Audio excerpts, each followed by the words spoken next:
അസ്സലാമു അലൈക്കും വറഹ്മത്തുള്ളാഹ്. ഒരു മുസ്ലിമും ഒരു കാഫിറും തമ്മിലുള്ള വ്യത്യാസം എന്താണെന്നറിയോ?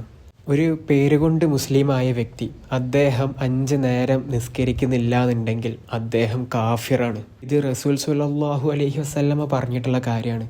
ഏതൊരു മുസ്ലിമായ വ്യക്തിയും 5 നേരം നിസ്കരിക്കുന്നില്ല എന്നുണ്ടെങ്കിൽ അദ്ദേഹം കാഫിറാണ്. എന്ത് തരം നല്ല കാര്യങ്ങൾ ചെയ്തിട്ടും കാര്യമില്ല.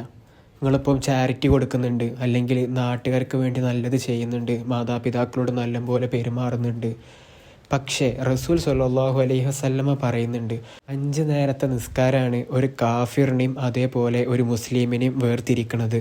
നമ്മൾ ആത്മാർത്ഥതയോടെ പടച്ചോൻ്റെ അടുത്ത് ക്ഷമ ചോദിച്ചു കഴിഞ്ഞാൽ എന്തായാലും പടച്ചോൻ അത് പുറത്തു തരും. ഇത്രയും കാലം നിസ്കരിക്കാതെയും പിന്നെ ചെറിയ കാരണങ്ങൾ കൊണ്ട് നിസ്കാരം ഒഴിവാക്കുന്ന ആൾക്കാരാണ് നമ്മളെല്ലാവരും. ഒന്ന് പടച്ചോനോട് ആത്മാർത്ഥതായിട്ട് പൊറുക്കലിനെ തേടിയിട്ട് എല്ലാവരും നിസ്കരിക്കാൻ വേണ്ടി ശ്രമിക്കുക. അസ്സലാമു അലൈക്കും.